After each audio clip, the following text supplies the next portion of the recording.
उत्पत्ति अध्याय 3 कुल पद 24।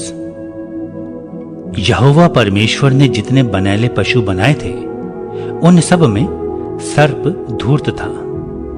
और उसने स्त्री से कहा, क्या सच है कि परमेश्वर ने कहा कि तुम इस वाटिका के किसी वृक्ष का फल न खाना?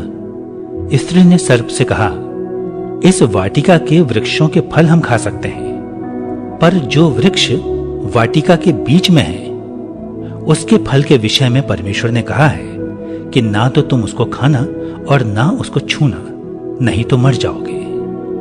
तब सर्प ने स्त्री से कहा, तुम निश्चय न मरोगे, वरन परमेश्वर आप जानता है कि जिस दिन तुम उसका फल खाओगे उसी दिन तुम्हारी आंखें खुल जाएंगी और तुम भले बुरे का ज्ञान पाकर परमेश्वर के तुल्य हो जाओगे।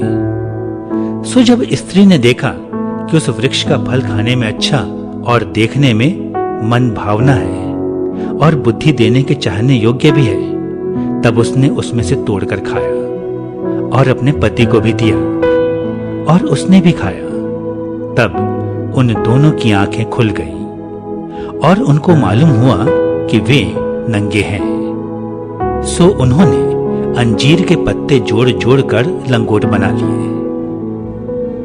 तब यहोवा परमेश्वर जो दिन के ठंडे समय वाटिका में फिरता था, उसका शब्द उनको सुनाई दिया। तब आदम और उसकी पत्नी वाटिका के वृक्षों के बीच यहोवा परमेश्वर से छिप गए।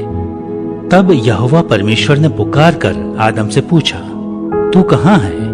उसने कहा, मैं तेरा शब्द बारी में सुनकर डर गया, क्योंकि मैं नंगा था, इसलिए छिप गया।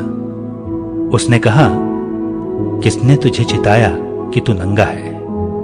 जिस वृक्ष का फल खाने को मैंने तुझे मना किया था, क्या तूने उसका फल खाया है? आदम ने कहा, जिस स्त्री को तूने मेरे संग रहने को दिया है उसी ने उस वृक्ष का फल मुझे दिया और मैंने खाया। तब यहोवा परमेश्वर ने स्त्री से कहा, तूने ये क्या किया है? स्त्री ने कहा, सर्प ने मुझे बहका दिया, तब मैंने खाया। तब यहोवा परमेश्वर ने सर्प से कहा, तूने जो ये किया है इसलिए तू सब घरेलू पशुओं और सब बनैले पशुओं से अधिक श्रापित है। तू पेट के बल चला करेगा और जीवन भर मिट्टी चाटता रहेगा। और मैं तेरे और इस स्त्री के बीच में और तेरे वंश और इसके वंश के बीच में बैर उत्पन्न करूंगा। वो तेरे सर को कुचल डालेगा और तू उसकी एड़ी को डसेगा। फिर स्त्री से उसने कहा, मैं तेरी पीड़ा और तेरे गर्भवती होने के दुख को बहुत बढ़ाऊंगा। तू पीड़ित होकर बालक उत्पन्न करेगी और तेरी लालसा तेरे पति की ओर होगी और वो तुझ पर प्रभुता करेगा। और आदम से उसने कहा, तूने जो अपनी पत्नी की बात सुनी और जिस वृक्ष के फल के विषय में मैंने तुझे आज्ञा दी थी कि तू उसे ना खाना, उसको तूने खाया है, इसलिए भूमि तेरे कारण श्रापित है।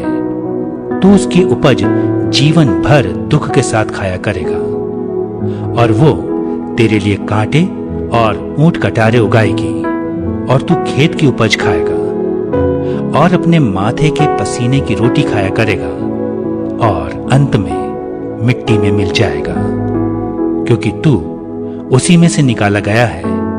तू मिट्टी तो है और मिट्टी ही में फिर मिल जाएगा। और आदम ने अपनी पत्नी का नाम हव्वा रखा, क्योंकि जितने मनुष्य जीवित हैं उन सब की आदि माता वही हुई। और यहोवा परमेश्वर ने आदम और उसकी पत्नी के लिए चमड़े के अंगरखे बनाकर उनको पहना दिए।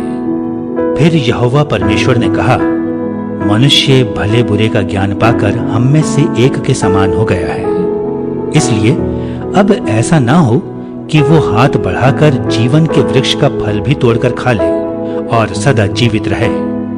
तब यहोवा परमेश्वर ने उसको अदन की वाटिका में से निकाल दिया कि वो उस भूमि की खेती करे जिसमें से वो बनाया गया था। इसलिए आदम को उसने निकाल दिया और जीवन के वृक्ष के मार्ग का पहरा देने के लिए अदन की वाटिका के पूर्व की ओर करूबों को और चारों ओर घूमने वाली ज्वाला में तलवार को भी नियुक्त कर दिया।